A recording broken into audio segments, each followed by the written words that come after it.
भरी और मेरे तन को चांद। तो श्रद्धा कभी मरवाती नहीं है, श्रद्धा पुजवाती है। राजसी तो तुम्हारे अंदर है नहीं, धोखे से तामसी मान हो नहीं सकती। पूरी महात्मा हो, संत पुरुष हो, महापुरुष हो, तो वही दशा है कि ये सात्विकी के लक्षण नहीं लग रहे हैं। काहे को पंडित जी ये जबरदस्ती का अपने ऊपर पिटारा ले रहे। चलिए, अब आपने अनेक बातें कह दी और अनेक बातें, अनेक आरोप आपने विश्राम के ऊपर लगा दिए। चलिए, जहां से आपने विश्राम किया है मैं वही विश्राम कर रहा हूं। आपने कहा पंडित जी, काम जो है जिस समय भगवान शंकर के पास समाधि भंग करने के पहुंचा, समाधि भवन क्या कहा था? आचार बड़ी कहती है,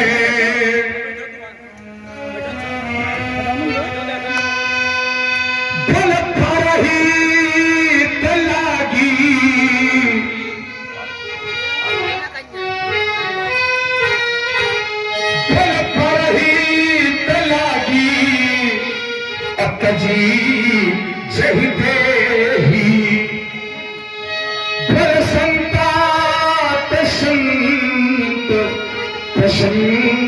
सही देही परहितराग तजी जे देही संतत संत प्रशंसई देही।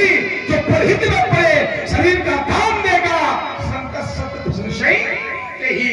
लेकिन जिस समय काम भगवान शंकर के पास पहुंचा है तो काम ने किया है अपराध।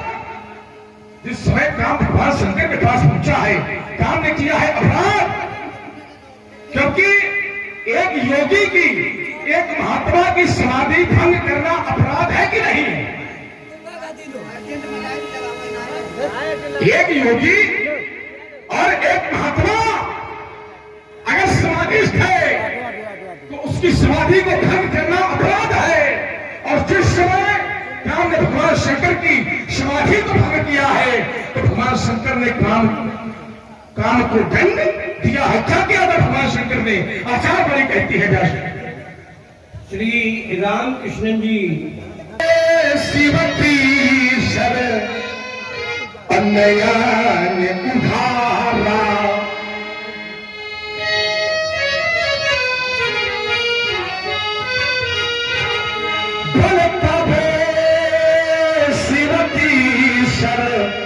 नया उधारा परचित भयो चली छारा। जिस समय हमने भगवान शंकर की समाधि भंग की तो भगवान शंकर ने तीसरा नेत्र खोलकर उस काम को जलाकर राख कर दिया। तो बेटे जो अंकित करता है उसे दंड अवश्य ही मिलता है। आपने कहा कि पंडित जी जैसे हो और पंडित जी से कह दिया जाए कि अमुक का घर जो है 10 कदम की दूरी पर है, तो बोले परशुराम जैसे होंगे तो बोले 1 2 3 कदम गिनेंगे और जहां 10 कदम हो जाएंगे कहेंगे घर कहां पर? ना बेटे, तुम्हारे भैया ने कहा था, तुम्हारे भैया ने कहा था नाथ शंभो धनु धन जनिहारा।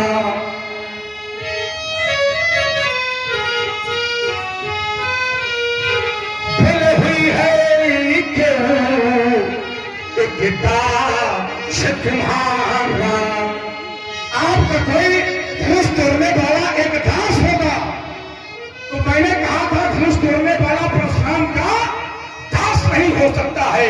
फिर मैंने एक नियम लगाया था, परशुराम ने एक नियम लगाया था, लेकिन धनुष तोड़ने वाले ने उस नियम का पालन नहीं किया। मैंने नियम लगाया था बेटे और कहा था तुम्हारे भैया से किससे जो करे शिवकारी। अगर धनुष तोड़ने वाले ने सेवा में स्वीकार किया है तो आके परशुराम की सेवाएं करे। वे आरी करनी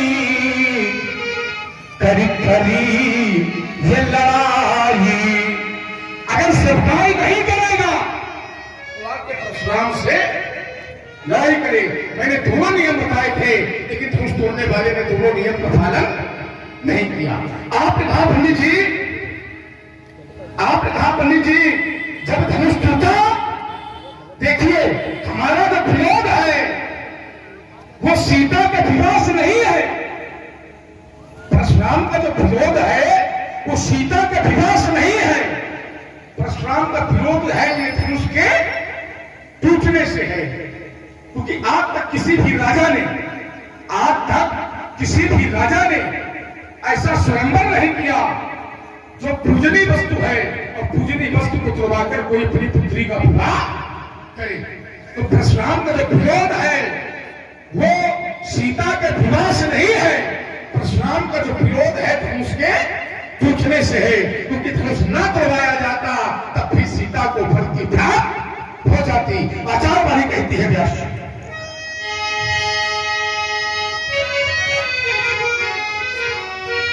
यहाँ के लोग कह रहे थे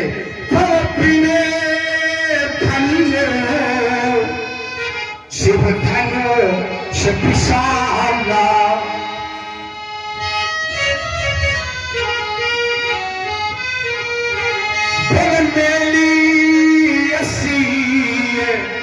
अमुखे धनुष का खंडन न कराया जाए और सीता का विवाह अमुक के साथ कर दिया जाए। तो यहाँ पर जो धनुष टूटा है वो शंकर बाबा का है, दिव्य धनुष है, पूजनीय धनुष है। और जब पूजनीय वस्तु कभी टूटती है, मंदिर की मूर्ति है और मंदिर की मूर्ति अगर खंडित हो जाए तब भी भैया दोष लगता है। तो यहाँ पर भगवान शंकर के पूजनीय धनुष को तोड़ाया गया है, इसलिए धनुष तोड़ने वाला मेरी जस्ट शब्द। चलिए हो गई बात। आइए, आपने कहा कि कामदेव ने काम अनुचित किया। मैंने आपसे कहा था कि कामदेव ने काम अनुचित किया, आपकी बात हम माने ले रहे हैं, उसको जला दिया भगवान शंकर। पर धनुष तोड़ने वाले ने क्या अनुचित कर दिया? एक चौपाई नहीं पढ़ पाए, पूरी चौपाइयां पढ़ गए होते कि उसको तीसरे नेत्र से जला दिया गया। सब बातें हैं, ठीक है, आपकी मानता है, अच्छी बात है। पर एक अर्धाली नहीं पढ़ के ला पाए कि धनुष तोड़ने वाले ने बेटा ये अनुचित कर दिया। बस यही हमारा विरोध। आपने कहा कि देखिए इस प्रकरण को और अगर मजबूती दी जाए, बल दिया जाए, तो विचार करो कि भगवान शंकर जैसे त्रिदेव शक्ति है। भगवान शंकर, भगवान ब्रह्म की जो शक्ति है उसके एक अहंकार रूपी शक्ति है भगवान शंकर। विचार करो, भगवान शंकर की समाधि भंग करने में कामदेव सफल हो गया और वही एक नारद है, उनकी समाधि भंग करने में विफल हो गया। क्यों विफल हो गया? विचार करिए आप, चिंतन आपको उत्तर मिलेगा। क्यों? क्योंकि भगवान शंकर की समाधि में निमित्त थे नारायण। नारायण ने शंकर जी से कहा था कि अब विनती मम सुनो शिव, जो मो पर निज नेह, जाई विवाह शैल जैया मोहि मांगे। शंकर जी ने कहा था एक विवाह कराया था दक्ष के घर में, तो इस स्थिति में अब तुम दूसरा विवाह फिर ठाने। तो शंकर जी ने कहा कि कहा शिव उचित नाथ असे नाही। हे प्रभु, ये बात ठीक नहीं है, पर आप प्रभु हो और हम आपके सेवक हैं, तो प्रभु बचने उनमें ना जाए। और शंकर जी ने जब भगवान अंतर्ध्यान हो गए तो शंकर जी ने समाधि लगा ली, और जब समाधि लगा ली तो उधर तारकासुर पैदा हो गया। तारकासुर का आतंक छाने लगा। तो अब कामदेव को उस समय देवताओं ने बुलाया। तो विचार करो कि कहीं न कहीं से उसमें राम जी का दर्श, अनुकंपा, राम जी की कृपा, भगवान का आदेश कहीं न कहीं से सम्मिलित है। तब तो कामदेव सफल हो गया। शंकर जैसे व्यक्तित्व की समाधि टूट जाए और एक साधारण विकार से, ये बहुत बड़ी मानता है। और तीसरे नेत्र से जला दिया। जाओ आप हमें बता के तीसरे नेत्र से जला दिया। भाई मिले रहा है, कल आम का है नहीं जला हमको, हाँ हम तो गिनते रहा। ठीक, आप बातें आपकी कई आई है, पर चलो आप जिस तर्क को मोर्चा बना रहे हो हम उसी को देख ले रहे हैं। आपने कहा कि हमारा सीता के विवाह से विरोध नहीं है, और फिर आप कही गए विरोध, बोले ऐसा कौन सा भाई विवाह है कि धनुष तोड़वा के हुआ हो, तो ये विरोध नहीं है। तो क्या बोले सीता के विवाह से विरोध नहीं है, फिर बोले ऐसे कौन भाई आज तक विवाह भा है? तो तुम तो वही है कि गुड़ खाओ गुलगुला दबाई करो, समझो भाई। बोले आज तक ऐसा कौन विवाह हुआ? एक चौपाई भी पड़ी कि बिन भंजेस भव धनुष विशाला और मेले सी अमुकुरमाला। बोले एक मंदिर की मूर्ति है, अगर टूट जाए तो उसमें भी दोष लगता है। ठीक कहा आपने, दोष लगेगा, बिल्कुल दोष लगेगा। ईमानदारी से आपकी बात सही है। तो विचार करो, राष्ट्रीय राजमार्ग बनते और बन भी रहे, राष्ट्रीय राजमार्ग बनते और ऐसे अगर पूजनीय स्थल किसी कारण से अवरोध उत्पन्न कर रहे हैं तो उनका स्थानांतरण कर दिया। हमें लगता है कि इस धनुष को भी कहीं ना कहीं से किसी रूप में स्थानांतरण कर दिया गया है। इसको इस स्थान से हटा दिया गया है और दूसरे स्थान से ले लिया जाएगा। ये स्थानांतरण हो जाएगा क्योंकि वो सेतु बनाने वाला व्यक्ति है, वो सेतु मिटाने वाला व्यक्ति नहीं है। ठीक है ना? तो जो धनुष टूटा है, राजा जनक कोई साधारण राजा नहीं है। ब्रह्मवाणी में जिस समय कहा गया तो भगवान ने स्वयं कहा कि योगिनाम जनका दे, मैं योगियों में जनक हूं। और आचार्य भगवान शंकर जब लिखते हैं बड़ी लेखनी से तो भगवान शंकर कहते हैं कि चासु ज्ञान रवि भो निशीनासा और बचन पिरने मुनि कमल विकासा। अब देखो, जासु ज्ञान रवि, रवि माने सूर्य, और यहां मिथिला में 3 सूर्य हैं। एक तो सूर्य तुम हो, आयो कुल कमल पतंगा। हाँ देखिए, सम्मानीय श्री आदरणीय महेश, और एक जनक का ज्ञान सूर्य है।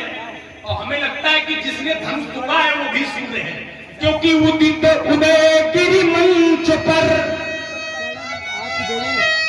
रघुबर बाल पतंग, बाल पतंग माने बाल सूर्य, प्रभात का सूर्य। और विचार करो, इन तीनों सूर्यों में अंतर है, तीनों सूर्यों में। हाँ सभी लोग सूर्य, एक सूर्य है बाल सूर्य, जब पहली सूर्य की किरण निकलती है वो है राम जी, ठीक है ना, वो है। और जब सूर्य कुछ समय अंतराल होने के बाद आता है तो उससे जासु ज्ञान रवि भौनि सिनासा वचन किरण मुनि कमल, माने कुछ और घंटा खान पड़ जाओ। और एक सूर्य होता है जेठ का दुपारी वाला, जेठ का दुपारी वाला। तो जेठ के दुपारी वाले तुम हो, और जेठ की दुपारी के सूर्य को कितने लोग लेते हैं हमें उसका बताओ। सब दुनिया छाया दुनिया। तो कहने का अभिप्राय, ऐसे राजा जनक को आपने आरोप लगाया। विचार करो, क्या जनक ये जानते नहीं है कि ये धनुष भगवान शंकर का है? इसको तोड़वाना कितनी हानि है, कितना इसमें लाभ है, जानते? जनक से अगर कोई पूछे कि ये धनुष आखिरकार तुमने तोड़वाया ही क्यों, भाई ये कौन सी नई नियमावली है कि धनुष तोड़ करके तुमने बलकार योग्यता का परीक्षण किया? क्योंकि धनुष को लोगों ने चलवा के भी तो देखा है, मछली की आंख में निशाना लगवाया और चलवा के देख लिया कि योग्यता किसमें कितनी है और अपनी बेटी दे दी। पर जनक हमें लगता है कि यही कहते कि जब मछली की आंख में निशाना लगवाना था तो वहां नर की परीक्षा होनी है, पर यहाँ नर नहीं, यहाँ तो नारायण की परीक्षा होनी। ये इसको समझो, विचार करो, उस पर गंभीरता से विचार करिए। जनक ने धनुष तोड़वाया तो एक महात्मा ने स्वयं कहा कि भली रचना मुनि को सनेते भली माने खराब की अच्छी, खराब है कि अच्छी है? अच्छी है। भली रचना मुनि को सनेते और राजा मुझको महासुख ले। एक मुनि ने कहा कि ये रचना तुम्हारी भली, ये रचना तुम्हारी बहुत अच्छी है। राजा प्रसन्न हो गया। और विचार करो, अगर ये धनुष का पाप लगता, आपने कहा मंदिर की मूर्ति टूट जाए तो दोष लगता है। अगर दोष लगता तो विचार करो, पूरी रामचरितमानस को देखिए आप, जहां जहां उसने अपने आप को दोषी मान लिया धनुष तोड़ने वाले ने, उसने उस दोष का तत्काल समाधान किया। जैसे एक बार देखा और पूछा कि पूछा मुनि शिला प्रभु देखी।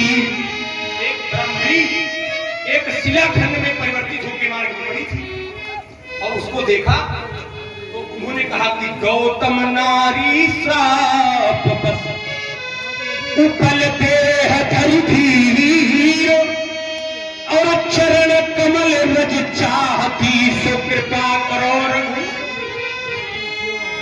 विचार करो जिस समय उसने चरण कमल छुआए क्योंकि वो ब्राह्मणी है और उसने छत्री का रूप धर रखा है।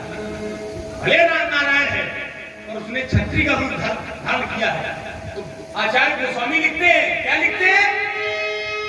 कहा चले राम लक्ष्मण मुनि संगा और गए जहां जग पावनी गंगा। गंगा में पहुंचा दिया, क्यों? क्योंकि गंगा पापों को समन करती है, पापों का नाश करती है ना। आचार्य भी कहते हैं कि इदम पवित्रम पापहनम पुण्यम वेदस्सवितम या पठेत या स्मरेत सुरसरी नद्याम तो सर्व पापी प्रमुचित। तो जो सुरसरी है वो पापों का समन करती है और उसने उस पाप को स्वीकार किया क्योंकि ब्राह्मणी है।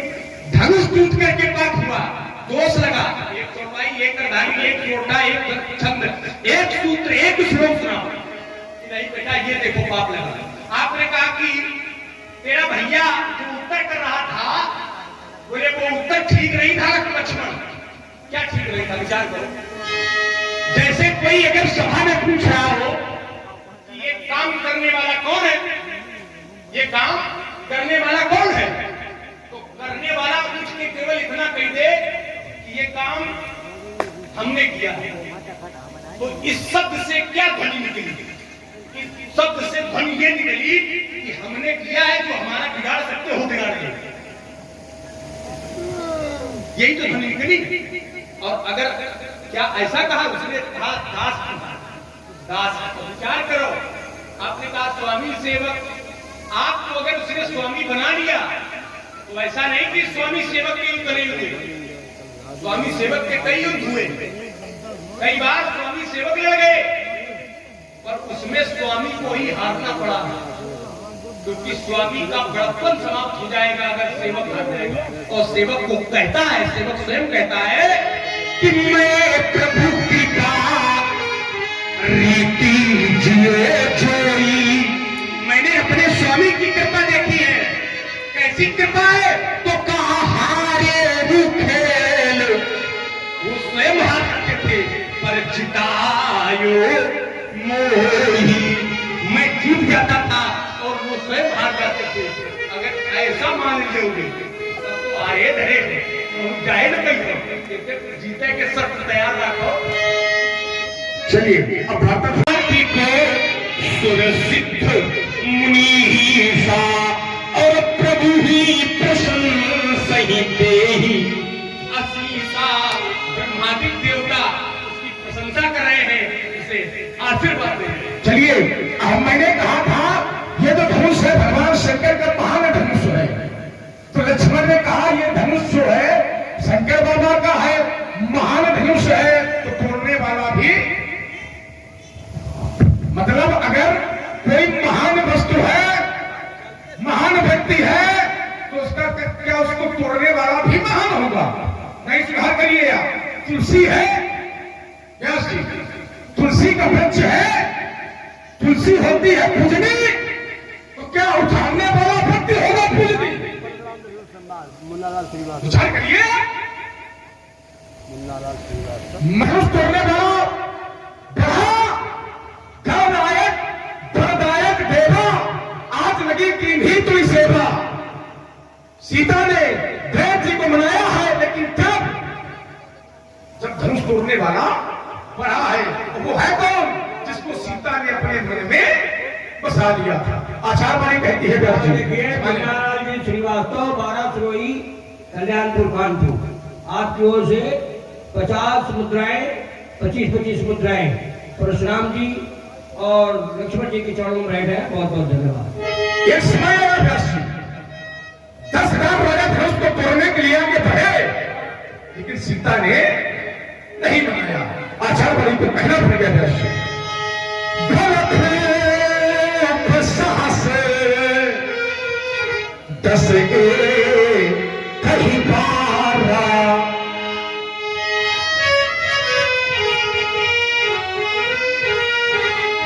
लगे उठापन पत्थर ही न तारा। जिस समय 10,000 राजा धनुष को तोड़ने के लिए आगे बढ़े, सीता ने किसी को नहीं बनाया सीता ने।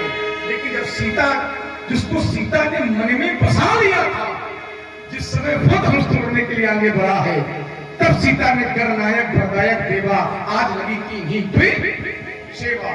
तो बेटे सिद्धांत वही खड़ा है कि धनुष टूटता या ना टूटता, सीता को वर की प्राप्त हो जाती। अब एक तुमने दाव और लगा दिया, बोले कि अगर धनुष तोड़ने वाले ने उचित कार्य किया होता तो जो प्रशंसा कर रहे हैं कौन कर रहे हैं व्यास जी? आचार्य बलि कहती है,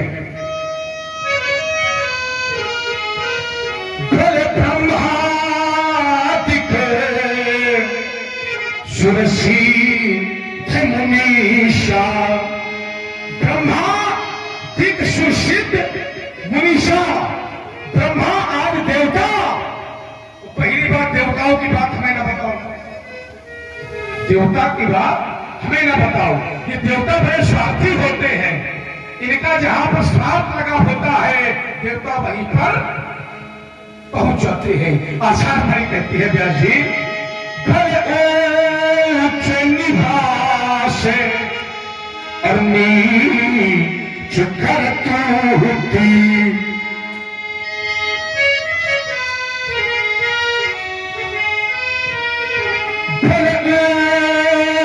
निभास और नीच करतूती, फल देखी न सके विभूति। इनका स्थान बड़ा ऊंचा है, लेकिन जो इनकी करतूत है वो बड़ी नीची है। आए देव सदा सारथी, जो देवता होते हैं वो बहुत स्वार्थी होते हैं, इसलिए देवताओं की बात बताओ है ना। तुमने कहा बोले ब्रह्मा, तो ब्रह्मा अगर प्रशंसा कर रहे हैं तो ब्रह्मा को आके कहना चाहिए, परशुराम धनुष तोड़ने वाले ने उचित कार्य किया है, तुम विरोध न करो। बेटे परशुराम विरोध समाप्त कर दिया। और अगर ब्रह्मा इतने अच्छे होते, ब्रह्मा अगर इतने अच्छे होते तो ब्रह्मा के घर घर मंदिर बने होते। ब्रह्मा का केवल एक मंदिर है पुष्कर में, और किसी के घर में मंदिर नहीं मिलेगा। तो बेटा अगर ब्रह्मा इतने अच्छे होते तो ब्रह्मा के घर घर मंदिर बने होते, इसलिए ब्रह्मा का भी प्रमाण पत्र हमको ना दो।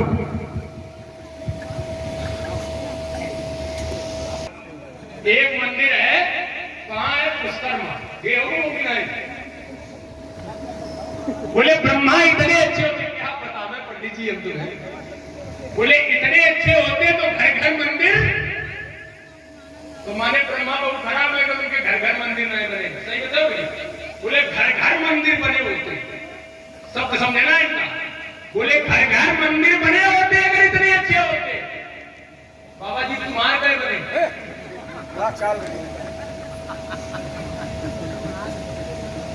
आपने कहा एक बना है पुष्कर में, चलो एक बना, एक पर्याप्त है। क्यों? क्योंकि रहीम बाबा कहते हैं एक साधे सब सधे, और सब साधे सब जाए, रहीमन मूलब सींचिबो। वृक्ष की मूल को सदा सींचना चाहिए, पत्तों को सींचने से काम। रहीमन मूलब सींचिबो, ये फूले फले अभाए। वृक्ष की मूल को सींचिए। आपने कहा दिखता बहुत खराब होते हैं, अगर ये खराब होते हैं तो फिर इन लोगों के लिए गाए आते हो? क्योंकि हमने सुना है कि जब जाबू ना ईश्वरन दुखे पायो। सुर माने देवता और सुरन माने बहुवचन, क्योंकि 33 कोटि देवता है ना। तो ये जब जाबो नाथ ईश्वरन दुखे पायो, तो नाना तन धरी तुम ही नसायो। स्तन है क्या वो तन? मीन कमठ सुंदर नर हरि और बामन परशुराम बपु। वो खराब लोगों के लिए आवत होगा। आपने कहा दिलता बहुत खराब है, फिर आपने एक गाँव लगाया। आपने कहा सीता ने तब नहीं मनाया जब ये भूप सहस दस कई बारा, और लगे उठावन तरही नटारा। भूप साहस और 10 साहस माने 1000 और 10 माने 10,000। विचार करो, ये 10,000 राजा का कहने का अभिप्राय क्या है? 10,000 की संख्या देखिए कभी। 1 0 0 क्या शून्य होता? 0 0 4 शून्य और 1 की संख्या 1 है और 0 4 है। अब सोचो, ये प्रशस्ति नहीं है राजाओं की, ये भिन्न है। ये 10,000 में सब ये समझ रहे हैं कि हम ही हैं जो कुछ है। 10,000 की संख्या में जो 10,000 की संख्या है उसमें एक महत्वपूर्ण है। वो जो 1 का अंक है वो महत्वपूर्ण है, बाकी शून्य है। शून्य का क्या महत्व है? पर विचार करो, ये 10,000 राजा चले, इन्हें लाग रहा हो जरूर कुछ हम ही हैं, दूसरा कुछ नहीं भाई। पर जब ये चले, आपने कहा सीता ने नहीं मनाया, पर जब वो मनवांछित पहुंचा है तो मना लिया। क्यों नहीं मनाया? उसका कारण है कि ये जब चले थे तो कहा तम की धरई धन मूड़ में उठे न चले लजाई, मन हुई भट बाहुबल अधिक अधिक करुआए। पर ये जब राजा क्रमबद्ध चल रहे थे तो कर क्या रहे थे? कहा परिकारी बांधी, परिकर माने कमर, ये जो कमर पेटी होती है, ये परिकारी बांधी और उठे अबुलाई, चले इष्टो देवने सिरे नाई। ये जो जिसका इष्ट देवता है उसको सिर नवा के चला। मान लो दुर्गा जी वाला गया कि हे मैया हम ही तोड़वा दे, और उनसे नहीं की तो अब दुर्गा जी वाला मना रहो है कि हे असली की माता भगवती, अगर हमसे नहीं तोड़वाया है तुमने तो फिर तोड़वाना इससे भी नहीं। तो देवता खुद इस मंत्र में हुई है कि हम भक्त की बात मानन और कि न मानन। ये स्वयं तोड़ने गया था तब नहीं तोड़ पाया, और अब ये मना रहा कि सामने वाला भी न तोड़ पाए, तो बात असमंजस में खत्म हो गई। और जब धनुष तोड़ने वाला चला तो आचार्य कहते हैं कि सहजा ही चले, सहजा ही चले वो सकल जगह स्वामी। सहज अवस्था में थे। और ध्यान करिए, उसने किसी इष्ट को नहीं मनाया, पर उसके लिए लोगों ने मनाना शुरू किया। और आप हैं खेरेपति काली मंदिर सेवा समिति 12 सरोई आपके द्वारा 51 पुष्प मंत्राएं सादर समर्पित हैं। और आप हैं राम जीवन जी कटियार, आपके द्वारा 51 पुष्प मंत्राएं लक्ष्मण जी के लिए समर्पित हैं। कह रहे हैं कि ये सुरेश जी जैसा संवाद हो रहा है। आइए, आपने एक बात और रखी।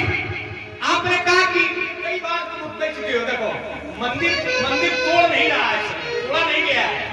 मंदिर लोग करें कि मंदिर अब बनने लगा है, मंदिर बन रहा, और यहाँ भी मंदिर ही बनाया है गया। आज से ही राम जानकी की पूजा होगी, इसके पहले नहीं हुई है।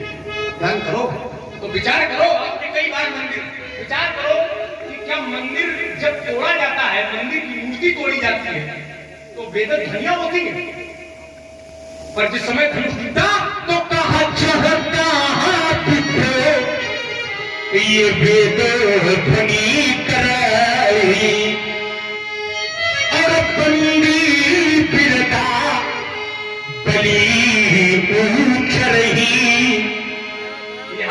वेदन ध्वनिया कर रहे हैं, ब्राह्मण वेदन ध्वनिया कर रहे चलिए यहीं से ले लो। हाँ? तुमने कहा जहां तहां वेद फिर ध्वनि कर रही, बोले अगर अंकित होता तो यहाँ पर जो ब्राह्मण है वो भेद ध्वनि का उच्चारण न करते। सुधार करिए, भेद ध्वनि का उच्चारण कब हुआ है? जब सीता का विवाह अमुक के साथ। विचार करो भाई, भेद ध्वनि का उच्चारण कब हुआ है? जब सीता का विवाह अमुक के साथ में हुआ है, इससे पहले नहीं हुआ। बात तो यही खरी है कि धनुष न टूटता तब फिर सीता का विवाह अमुक के साथ हो जाता। सवाल भगवान, उत्तर हमसे लो। जिस समय सीता गिरजा भवानी के दरबार में गई, जिस समय सीता गिरजा भवानी के दरबार में गई, सीता ने क्या कहा? आचार वाणी कहती है व्यास,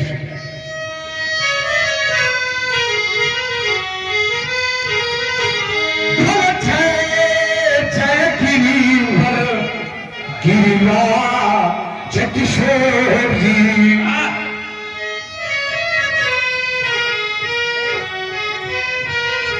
बोल जय महेश मुख चंद चकोरी, बोल जय गज पदन कानन माता, जगत जननी कामनी सुख दाता।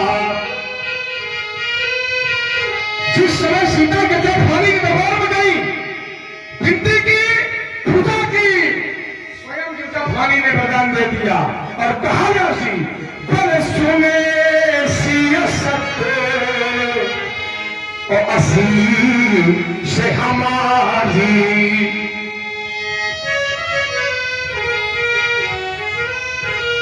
बल सुने सिय सत्य असी से हमारी, पर पूजी ही मने कामना तुम्हारी, बोले बन जाहि राजो फिलह सोपर, पर सहज सुंदर सागर करुणा निधान सुजान सिंह स्नेह जानत। तो ये जो सीता का फल है, ये पूर्व नियोजित फल है। धनुष टूटता या ना टूटता, सीता को फल की प्राप्त हो जाती है। आपने बहुत भाई लगाया, आपने कहा पंडित जी ब्रह्मा का तो एक मंदिर बना है। बोले क्या परशुराम जी के कितने मंदिर बने हैं? देखिए बेटे, परशुराम जो है परशुराम है। परशुराम के मंदिर बने या ना बने, लेकिन परशुराम हमेशा परशुराम रहेंगे। विचार करिए, एक जो है एक से काम चलने वाला नहीं है। आचार वाणी कहती है व्यास जी, एक धोती एक भैलवा,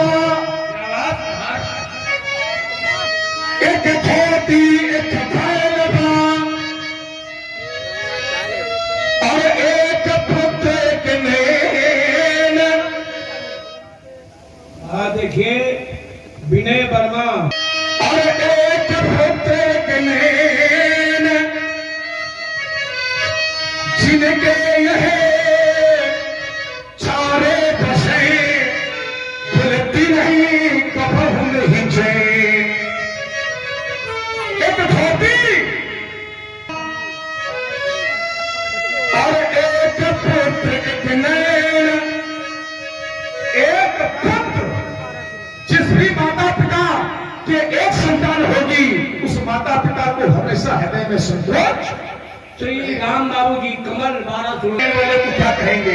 इसलिए बेटे हर जगह एक महत्व नहीं होता।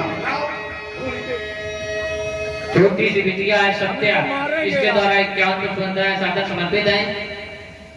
लड़का है इसीलिए छोड़ रहे। ठीक है बात, तो वहाँ समझो। अब मम्मी बैठी है तो मैं चलिए एक दो बार में हो जाए, अच्छी बात है। ये जो दोहा जिसने लिखा है मैं उसको 7 बार देता हूँ, पर विचार करो, ये दोहा भी अनेक को प्रमाणित नहीं कर रहा है, ये एक की ही विशेषता बता रहा है। जैसे रामचरितमानस में मिलता हुआ एक ऐसा ही प्रसंग है। क्या है? कहा एक राम अवधेश तुम्हारा, और एक चौपाई सुंदर को एक शब्दों में पिरोया गया। एक राम दशरथ का बेटा, एक राम खरघट में लेटा, एक राम ने जगत पसारा और एक राम है जग से। क्या इस शब्द का अर्थ क्या है? विचार करो। ये वही ऐसे है कि वही राम घट घट में लेटा और वही राम दशरथ का बेटा। एक कहा जा रहा है, एक राम घट घट में लेटा और एक राम दशरथ का बेटा, एक राम ने जगत पसारा और एक राम है जग से। संख्या तो एक ही है और उसको अगर ऐसे कह रहे हो, वही राम दशरथ का बेटा और वही राम घट घट में लेटा, उसी राम का जगत पसारा और वही राम है जग से। निकल के ये आएगा कि वही है, दूसरा है हमें वही। अब जो एक ये दोहा तुमने पढ़ा, यह बहुत ज्यादा इस समय समस्या बढ़ जाती है। आपने कहा कि भारत कृषि प्रधान देश है, कृषि प्रधान, और बोले एक बैल से काम चलने वाला नहीं है। पूछ जाओ जाए ग्रामीण अंचल में जाओ, 20 गुजरात है तो सत्यानाश कर दे, 6 महीना के नहीं गंदन से हो रही जात कैसे कौनों का खून निकले थे, कौनों का क्या क्या निकलता है। तो जो एक होता है शंकर जी के शिवालय में, इसको लोग सुबह से माला पहनाते हैं, चंदन लगाते हैं, पांव छू के आते हैं, और 10-20 मिल जाए तो डंडा लेने की जरूरत है। समझो पहले माँ तो एक का है, पंडित जी दूसरे का नहीं है। आपने कहा कि एक लड़का देते हुए चली गई, अब इसका क्या तुम्हारे तो है नहीं, भविष्य में हुए तुम और है नहीं। अब मुझे पूछिए वो घर से देखिए एक लड़का हुई और 10-20 हुई है, माने 5 है। जैसे सामान्य सी बात है कि तुम जैसे 5 भाई हो, अब हमको उससे पूछे कि 4 का नाम क्या है, तो लोग नहीं जाने का दिखते हैं, वो नाम याद रखे, खाली करो है, भूले करो है, डबल करो, घंटी बजाओ जाके काहे चक्कर में पड़े लोहा लगने लाते फिर रहे। अरे देखो बाबा जी धन सिखावेंगे और बड़ा चढ़ावेंगे। हाँ जरा उसे दिखाई नहीं पड़ोगे, हम समझ जाओ भी कहने से, नहीं तो दांत भी कट्टे बनाऊंगा। परेशान से किसी आए हो शराबत तेल ध्यान भी खाने में होगा। ये शासन दुश्मन है, बहुत कुछ लिखा था है, शत्रु की शोर की सत्ता भाऊंगा और एक न करो तो सभा में पुकारी खाओ, अस्त्र शस्त्र के आगे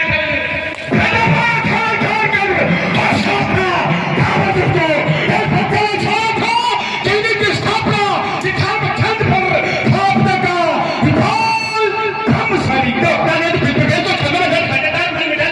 फट गया धोले देता, ये चिंता धर्माल फटता और कट्टे खंडों दिखा देता, ये पंडित जी को जवान बुला देता।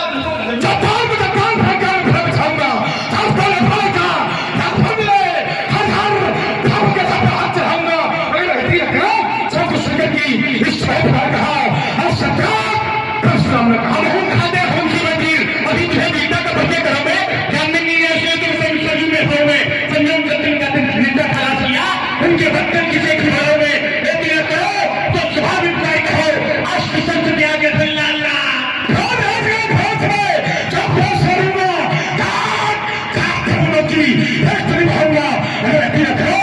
शंकर जी इस शहर पर कहा और सत्यात सामने का पीले के प्राण से पीले से पीले के दिन घूम रहे हैं और दीपों की जोर से सुना मिली हो मरी मृग एक प्रकाश में विपट के पुतला धन दुश्मन ये पृथ्वी आकाश एक बात ये है फटा को दिखाओ तुम बहुत पैनार तो छत्तीस के छोड़ना करूंगा छाना सीना चोरी की छाना में और पिता दूंगा और छोड़ूंगा तेरे संस्कार मिथिला से मार भगा दूंगा। ये मार भगा देंगे। आइए आप जो क्रम बना रहे थे आप बनाइए। ये सब सुनी स्वभाव न मोरा, तुम मेरे स्वभाव को समझ नहीं जानते हो। मेरा स्वभाव कैसा है ऐसे? क्या बात है?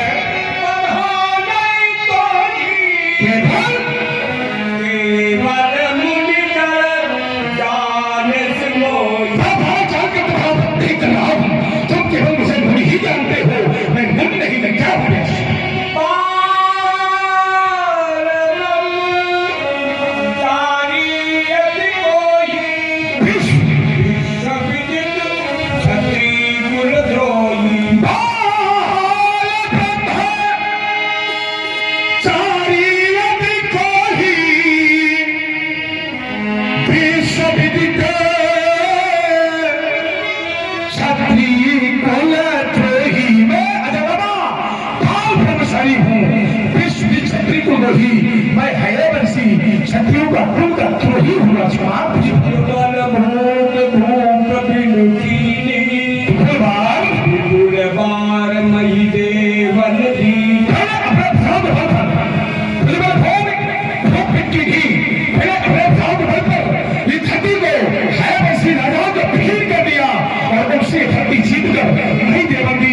मालिक जिसको चुनौती दी गई वो पहुंच गया। वो था स्वाभिमानी मानव परशुराम जैसे व्यक्तित्व, और लक्ष्मण जैसी चुनौती नहीं दी तो वो पहुंच गया। तो जिसको चुनौती देने वाला था, जो बुलाने वाला था कि दरवाजे पे आना देख लेंगे, तो वो अपने घर के अंदर से कही रहो है, कही रहो सरकारी खरंजे पे खड़े हो गए, तुम्हें बताते हो। तो तुम्हारी ठीक स्थिति वही लग रही है। अब आप तुम्हें ठीक ठाक मिल रहा है तो तुम बालक समझ रहे हो, तो मतलब सरकारी खरंजे पे खड़े हो। आप हमसे कह रहे हो कि बाल ब्रह्मचारी अति कोई, माने हमने विवाह किया नहीं है। क्योंकि पंडित जी भेद खेल है। आप कहते हैं कि हमने विवाह किया नहीं है, सही सही बताओ, भगवान शंकर की सौगंध है, तुमने विवाह किया नहीं है कि तुम्हारे विवाह हुए नहीं? भाई बहु ही लोग होते जिनका होते नहीं है। एक ही बिटिया का मूर्ख है जो तुम्हारे नाती जाते, अब को जाते नहीं है तुम्हारे, तो कहते हम तो कर्मचारी नहीं, तुमको वही वाले लाग रहे। आपने कहा कि मैंने ब्राह्मणों को भूमि दे दी, बस ठीक है, यही अच्छा काम आपका है, इसीलिए तो मैं आपको बचा रहा हूं, क्योंकि महाराज सुनो तुम ब्राह्मण हो, महाराज सुनो तुम ब्राह्मण हो, इसीलिए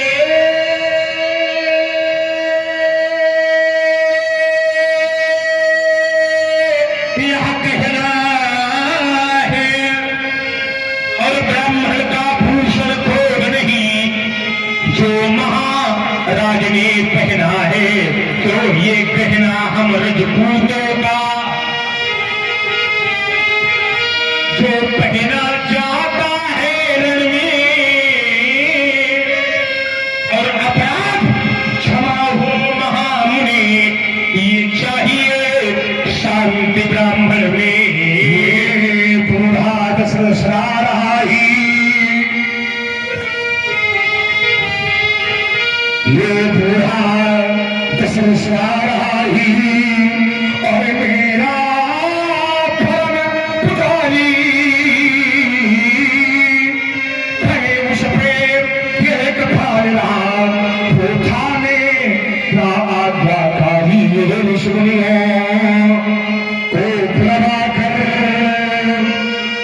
यह ऋषि मुनियों को प्रभा कर, यह पुत्र यज्ञ करवाया था, सुन है भगवान उस दशरथ ने तब तुमसा को पाया था, यदि पद में तेरा कर डालो तो क्या कहे यहाँ के नर नारी, बूढ़ा दशरथ रोई मरे, मरी जाए बुढ़ावा महतारी, एक दिन पंथ का प्रतिगला, मैं कठिन पंथ का प्रतिगला, और करता नित झंझा बातों से, करता नित झंझा बातों से, प्राकृतिक प्रकोप न डरा सके हमको अपनी आघातों से, मैं जला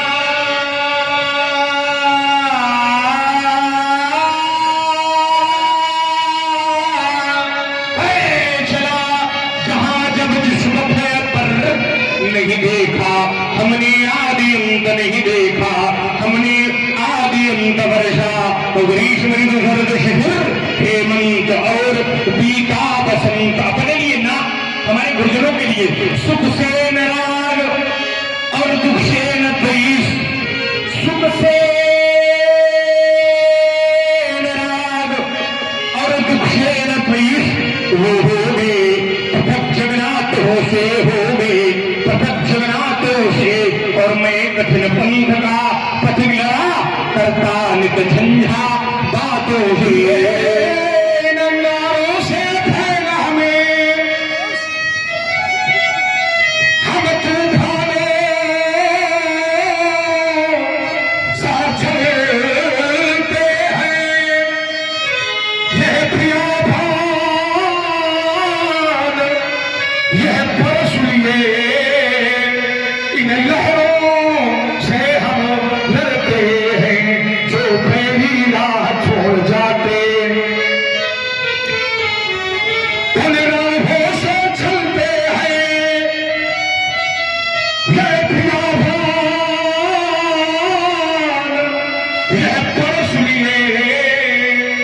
इन लहरों से हम लड़ते हैं, मैं अभिनंदन का राही हूँ। हो सकता कभी निराश नहीं यह जीवन मेरा, दास बना पर मैं जीवन का दास नहीं। ठीक आपने काम तूफानों से चलते। आज सिंधु में बिसुगला है, आज सिंधु में विष उगला है, लहरों का यूं मचला है। संसार में सबसे बड़ा जलाशय अगर कोई है तो वो है समुद्र। जलधि अगाध मौली बहती, सबसे बड़ा जलाशय है समुद्र। और परशुराम जी मिथिला में आए हैं तो सबसे बड़े परशुराम जी, क्योंकि पितु समेत कई कई निज नामा, करन लगे सब दंड प्रणामा। जनक बहोरी आई सिरनावा, शील बुलाए प्रणाम करावा। और हमारे गुरु जी आपके बाबा हैं, आप उनके मान पक्ष के हैं तो भी बड़े हैं आप, सबसे बड़े बड़े। और समुद्र में भी कभी कभी ज्वार भाटा आता है और आपने भी आया है। क्या आया है? समुद्र में भी अपना जहर उड़ेलता है समाज में, और आप भी उड़ेल रहे हो। क्या उड़ेल रहे हो? तो आपने कहा है कि बेग दिखाओ मूरन ताजू, नहीं उलटो मैं जहां लगतो राजू। तो छंद का रूप देखिए। आज सिंधु में विष उगला है, छात्र और शिक्षक ध्यान दें। ये आज सिंधु ने विष उगला है, तो लहरों का यौवन मचला है। सुनी मुनि वचन लखन मुस्काने, आज सिंधु में विष उगला है, तो लहरों का यौवन मचला है। आज सिंधु और हृदय में साथ उठा है ज्वार, क्योंकि तूफानों की ओर घुमा दो नाविक निज पतवार। इस अंधर में कुछ तो बोलो, ये अंदर है, आगे ना थोड़ा पीछे पड़ा। इस अंधर में कुछ तो बोलो। और पंडित जी, इन लहरों का सर का साहस तोलो। साहब इतने बड़े परशुराम जी का इतना बड़ा धंधा। इन लहरों के सर का साहस तोलो, क्योंकि कभी कभी मिलता जीवन में इन तूफानों का प्यार। ये तूफानों की ओर घुमा दो नाविक निज पतवार। ये गुरु की कथा का बनाम स्वाति, ये गुरु की कथा का बनाम स्वाति। परन खस भरसा पानी, ये गुरु की कथा का बनाम स्वाति। परन खस भरसा पानी, ये मर मुक्ता और गोरोचन की अब पंचमी कहानी।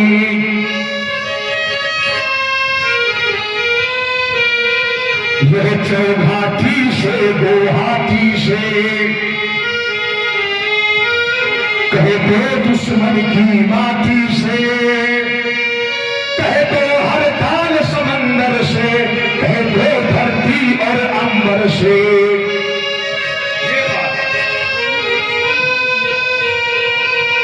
कहे तो उन लोभी चारों से, कहे तो जासूसी करने वालों से। जो भुजा उठेगी भारत पे, वो भुजा तोड़ दी जाएगी। जो आग उठेगी भारत पे, वो आग फोड़ दी जाएगी। ये लाल लहू से हम लिख देंगे,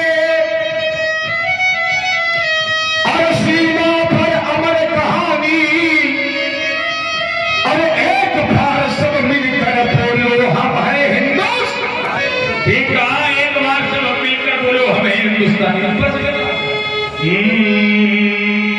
ये देश है सूफी संतों का, ये देश है सूफी संतों का, और कलियों का फैज भी जारी है। ये देश है सूफी संतों का, और कलियों का फैज भी जारी है। सब दुनिया भर के झंडों में, सब दुनिया भर के झंडों में मेरा एक तिरंगा भारी है। सब दुनिया, वर्तमान की वही प्रिय स्थिति है, सब दुनिया भर के झंडों में मेरा एक तिरंगा भारी है। सब दुनिया भर के झंडों में मेरा एक तिरंगा भारी है। कह दो धरती और अंबर से, और कह दो हर ताल समुंदर से, कह दो दुश्मन की माटी से, वो आटी से, चौपाटी से,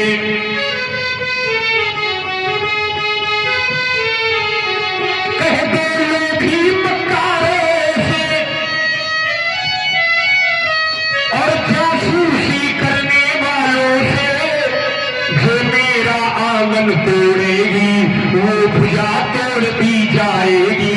और जो आंख उठेगी भारत पर, वो आंख फोड़ ली जाएगी। जो आंख उठेगी भारत पर, वो आंख फोड़ ली जाएगी। कभी वही जो निज कविता में भरे भाव तूफानी, और सूर वही जो अर्पित कर दे चढ़ती हुई जवानी। सौ को मारे फिर मर जावे, सौ को मारे फिर मर जावे वो सच्चा सेनानी। और एक बार सब मिलकर बोलो हम हैं, एक बार सब मिलकर बोलो हम हैं हिंदुस्तानी। इसलिए दर्शी मेरा भी कहना है, ये अंगड़ाई ले चले सपूत है, ये अंगड़ाई ले चले सपूत है।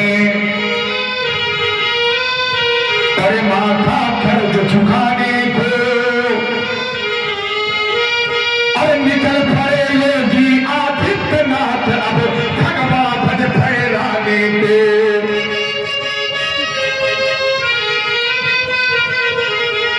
इस देश का दाना खाते हो और पीते हो जिसका पानी, और उस देश के काम नहीं आए तो यह बेकार जवानी।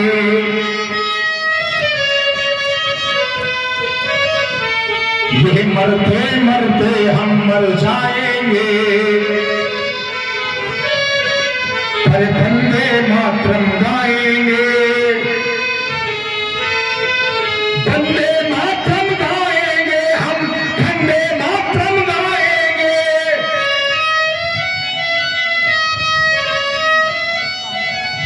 इसलिए जैसी करो लखा।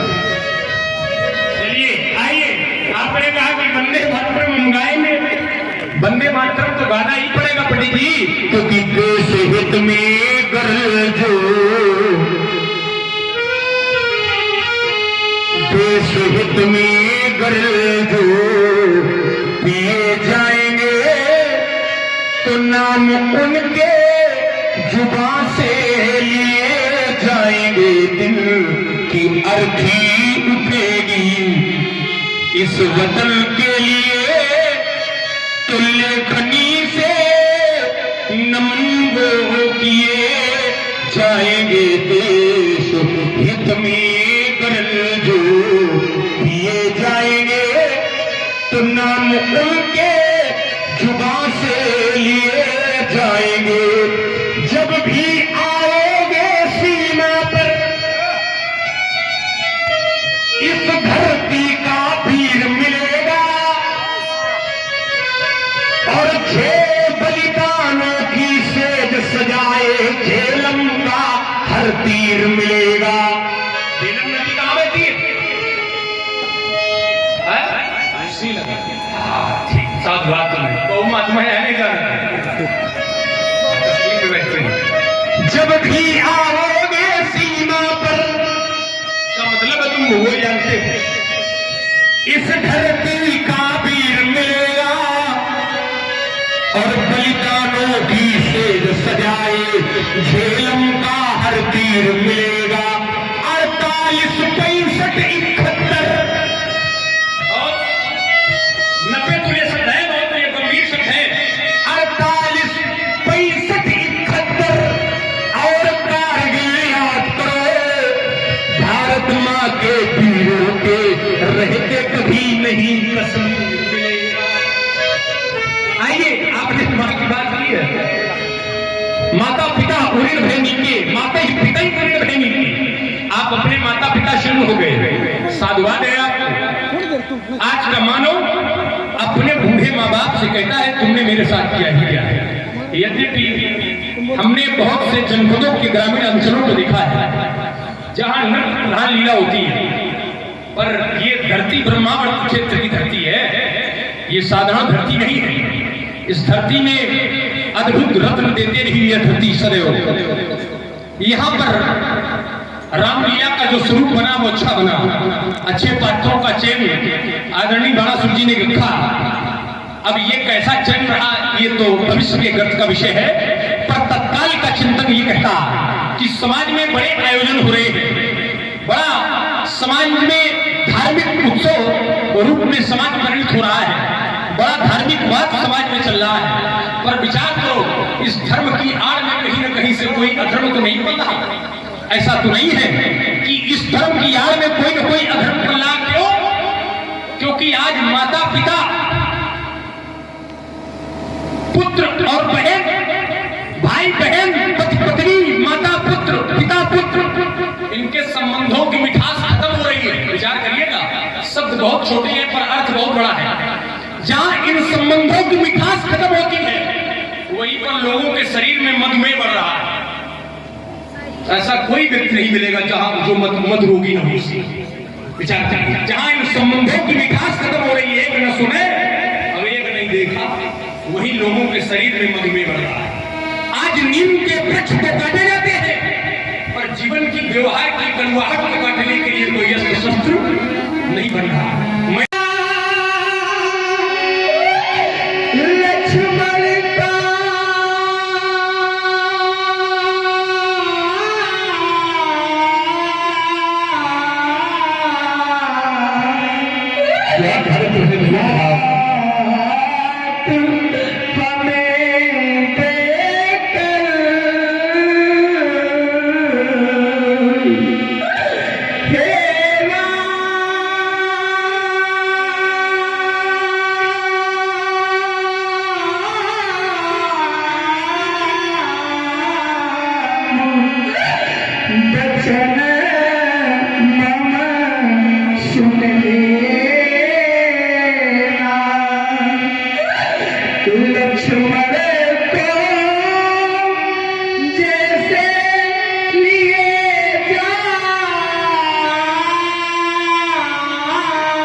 क्योंकि भगवान जब आवत तोरी को जाऊंगा,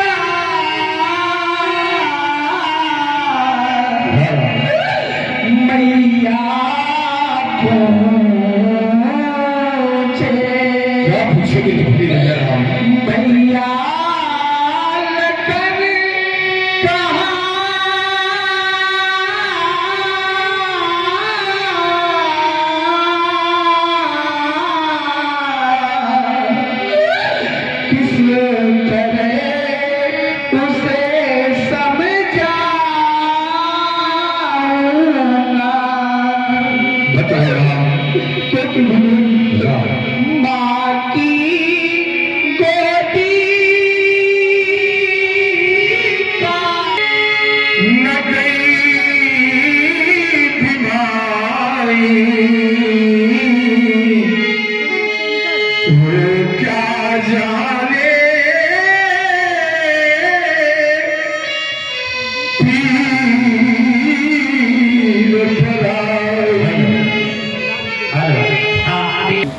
आप तक किसी ने भ्रष्टाचार के सामने भिक्षा कहीं मांगी प्रभुया के धर्म की धन्य तुम्हारा भाग्य में फेंक मैंने तुम्हारी भैया तुमने फैलाई है झोली आप मगर थोड़ा खाली मेरा कहना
हेलो विजय